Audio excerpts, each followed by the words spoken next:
America में Joe Biden की शपथ से पहले माहौल में तनाव है, तो देश की राजधानी दिल्ली में किसानों की ट्रैक्टर परेड को लेकर टेंशन है। किसान नेताओं और दिल्ली पुलिस के बीच विज्ञान भवन में ट्रैक्टर मार्च को लेकर मीटिंग हो रही है। ये मीटिंग किसान नेता गुरनाम सिंह चढ़ूनी और दिल्ली पुलिस के अफसरों के बीच हो रही है। दिल्ली बॉर्डर पर जमे किसान 26 जनवरी को ट्रैक्टर परेड निकालने पर अड़े हैं। थोड़ी देर में इसे लेकर सुप्रीम कोर्ट में भी सुनवाई होनी है। किसानों की ट्रैक्टर परेड पर देश की सर्वोच्च अदालत आज कोई फैसला सुना सकती है। सरकार और किसानों में आज 10वें दौर की बातचीत भी होनी है। किसान नेता तीनों कृषि कानूनों को वापस लेने की मांग पर अड़े हैं, लेकिन सरकार कानूनों में संशोधन की बात कर रही है। इस बीच पंजाब के ब्यास से किसानों के दिल्ली कूच की नई तस्वीरें सामने आई हैं। ब्यास से 50 से ज्यादा ट्रैक्टर्स पर सवार होकर सैकड़ों किसानों का जत्था दिल्ली के लिए रवाना हुआ है। किसान लगातार अलग अलग शहरों से अपने ट्रैक्टर ट्रॉलियों के साथ दिल्ली पहुंच रहे हैं। किसानों का दावा है कि गणतंत्र दिवस के मौके पर दिल्ली में 3 लाख ट्रैक्टर परेड में शामिल होंगे। हमारे सीनियर एडिटर मनीष प्रसाद इस वक्त पंजाब के ब्यास में मौजूद हैं और किसानों के जत्थे के साथ चल रहे हैं। मनीष प्रसाद ने ब्यास से एक एक्सक्लूसिव रिपोर्ट भेजी है। हम इस समय पंजाब के डेरा ब्यास में है और यहाँ पर करीबन 500 के लगभग ट्रैक्टर दिल्ली के लिए यहाँ से रवाना हो रहे हैं। ठीक सामने इस पूरे एरिया को ट्रैक्टर के लिए तैयार किया गया है और सबसे मेन एंट्री पॉइंट पर यहाँ पर एक किसान मौजूद है जो कि लगातार सबकी एंट्री कर रहा है, यानी एक एक डिटेल कर रहा है। एक एक ट्रैक्टर जो इसके साथ ट्रॉलीज हैं उसमें अमूमन करीबन 20 की संख्या में किसान इसमें हैं और संख्या के हिसाब से भी अगर आप देखें तो 1 2 3 4 5 6 7 8 9 10 11 12 13 14 15 16 17 18 19 20 21 22 23 और ठीक 23 लगभग यहाँ पर, यानी कुल मिला के 60 से 70 की संख्या में इस समय ट्रैक्टर यहाँ पर मौजूद है और ये कतार लंबी बिल्कुल बढ़ती जा रही है। तस्वीरों में भी अगर आप देखें तो आसपास के जितने भी किसान हैं वो यहाँ पर पहुंचे हैं, अपने साथ पूरा सामान लेकर पहुंचे हैं और 2 दिन के अंदर इनको सिंघू बॉर्डर तक पहुंचना है।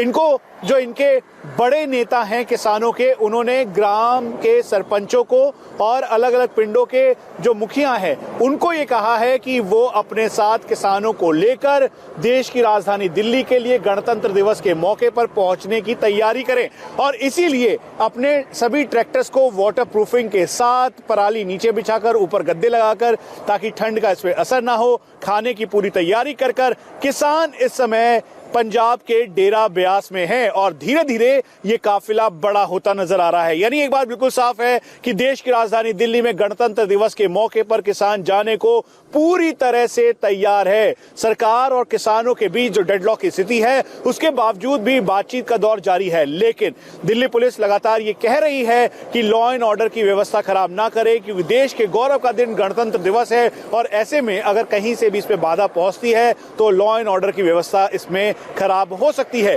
इसीलिए सचेत रहें, सजग रहें और खासतौर पे इस पैसेज को जो कि अमृतसर से होते हुए जलंधर और फिर दिल्ली की तरफ जाता है, यहाँ पर किसानों का अलग अलग जगहों पर मार्च है, लेकिन रास्ता बिल्कुल खुला हुआ है। लेकिन तस्वीर 26 जनवरी तक हो सकता है कि इसमें बदलाव दिखाई दे। कैमरा पर्सन रोहित चौधरी के साथ मनीष प्रसाद, इंडिया टीवी, डेरा ब्यास, पंजाब। पंजाब के ब्यास से सैकड़ों किसानों का जत्था रवाना हो चुका है। ये किसान अपने साथ राशन पानी भी लेकर निकले हैं। मनीष प्रसाद ने एक और रिपोर्ट हम तक पहुंचाई है, देखिए उसे आप। हम इस समय रैया चौक से ब्यास की तरफ जा रहे हैं। ये एरिया दरअसल किसानों का मेन हब भी है और इसीलिए इस ट्रैक्टर में बैठकर 26 जनवरी की इस ट्रैक्टर परेड में शामिल होने के लिए यहाँ का किसान जा रहा है। क्या नाम है आपका और आप कहाँ से हैं? कितने लोगों के साथ आप जा रहे हैं? मैं चिरमल सिंह बज्जूमान कत्थू नंगल जोन का सकत्तर हाँ। मेरे साथ 50 ट्रैक्टर जा रहे हैं। मरड़ का, भंगाली का, छोटी भंगाली का, टडियाले का, सित, बल, बज्जूमान का, तकरीबन 50 ट्रैक्टर मेरे साथ में, जितने भी पिंड है 50 ट्रैक्टर मेरे साथ में जा रहे हैं। किसने कहा है आपको ऐसे ट्रैक्टर लेके आने के लिए? मेरे को साडे सतनाम सिंह पन्नू प्रधान आ, उन्हों का हुक्म होया है भी जितने भी ट्रैक्टर वध तो वध 26 जनवरी परेड से पहुंचने की हर हाल कृपालता करनी। ठंड बहुत है, अब ऐसे में खाना, राशन पानी, ठंड, इसके लिए क्या किया है आपने? कौन कर रहा है इसके लिए? आपके प्रधान जी कर रहे हैं या आप खुद कर रहे हैं? ये राशन पानी का खुद हम कल्ले कल्ले पिंड से बंदोबस्त करके आए हैं दिल्ली तक। रास्ते में लंगर भी बहुत याद, पिंडों पिंड अं जाके आपको अपना राशन पानी 2 महीने 3 का राशन पानी ट्रालियां में लेके भी आए हैं। अब ये पूरा ट्रैक्टर है और इस ट्रैक्टर के आगे भी ट्रैक्टर लगे हुए हैं और ट्रैक्टर के पीछे भी करीबन 20 से 40 की संख्या में ट्रैक्टरों की लंबी कतार है। हम आपको ये भी बता दें कि क्या आप किसी राजनीतिक पार्टी से हैं? क्या पॉलिटिकल पार्टी के साथ सपोर्ट है आपका? हमारे को किसका भी सपोर्ट नहीं है। हम किसान मजदूर संघर्ष कमेटी के आगू हैं, ना ही किसी पार्टी ਨੂੰ मानते हैं, किसी ਨੂੰ अपनी किसानी के वास्ते ही दिल्ली जा रहे हैं। ये ट्रैक्टर किसका है? ये हमारा अपना है ट्रैक्टर, ये अपनी खून पसीने की कमाई से लिया हमने। किसी ने दिया तो नहीं है? नहीं, किसी ने दिया। अच्छा ये बता दीजिए, क्योंकि लंबी कतारें चल रही हैं, छोटे बच्चे भी हैं, बड़े बुजुर्ग भी हैं, कैसे इस ठंड में बचेंगे आप? और सरकार कह रही है कि आपके हित की बात कर रही है, वो आपके लिए सोच रही है। हमारा ठंड का कोई हमें पता नहीं, हम पानी में ही रहते हैं। जब झोना लगाते हैं पानी में रहते हैं, अभी में हम स्प्रे करते हैं, फसलों में रहते हैं, ठंड का हमें कोई प्रॉब्लम नहीं है। अब ये बता दीजिए कि सरकार और आपके बीच लगातार गतिरोध जारी है। दिल्ली पुलिस कह रही है कि लॉ एंड ऑर्डर की व्यवस्था है जो खराब नहीं होनी चाहिए। आपको लगता है कि लॉ एंड ऑर्डर खराब नहीं होना चाहिए, कानून व्यवस्था बिल्कुल ठीक रहनी चाहिए? हम लैंड ऑर्डर खराब करने नहीं जा रहे, हम अपनी शांतमई ना पूरा मार्च करना वा, शांतमई ना करना वा। उदा कोई लैंड मारनी आर्डर ना कोई फुल नहीं किसी का तोड़ांगे उसे। और तांडव वेब सीरीज को लेकर महाराष्ट्र के गृहमंत्री ने एक बड़ा बयान दिया। पूरी खबर आपको बताएंगे ब्रेक के बाद।